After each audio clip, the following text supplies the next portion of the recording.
বিদেশের মাটিতে সমালোচনার ঝড়ের মাঝে দাঁড়িয়ে নিজের ঝাঁঝালো ব্যাটিংয়ের মতনই নেতৃত্ব দিয়েও সব প্রশ্নের মোক্ষম উত্তর দিলেন শুভমান গিল। একবাস্টনে ভারতের ঐতিহাসিক টেস্ট জয়ের পর সাংবাদিক সম্মেলনে এসে একেবারে সোজাসাপটা মেজাজে দেখা গেল ভারতীয় অধিনায়ককে।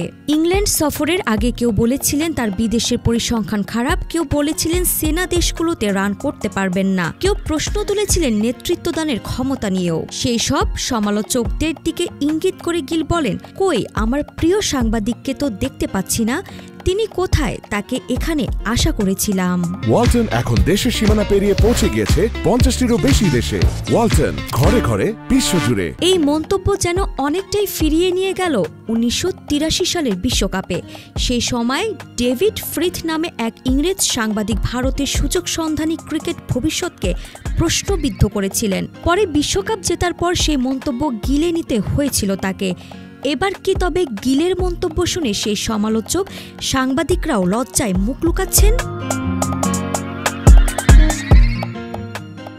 গিল স্পষ্ট করে দেন, পরিসংখ্যান নয়, তার বিশ্বাস দলের ক্ষমতায়। বলেন, ইতিহাস পরিসংখ্যানের উপর আমি সত্যি বিশ্বাস করি না, মনে করি ইংল্যান্ডে আসা সেরা দল আমরাই। এবং শুধু কথায় নয়, কাজেও সেটা প্রমাণ করে দিয়েছে তার দল। একবাস্টনে ভারতের প্রথম টেস্ট জয়, তাও গিলের নেতৃত্বে, ইতিহাসের পাতায় নতুন অধ্যায় লিখল। সত্যি এভাবেও জবাব দেওয়া যায়। আরিফা জাহান প্রিনন, পিটি আর্কাইভ।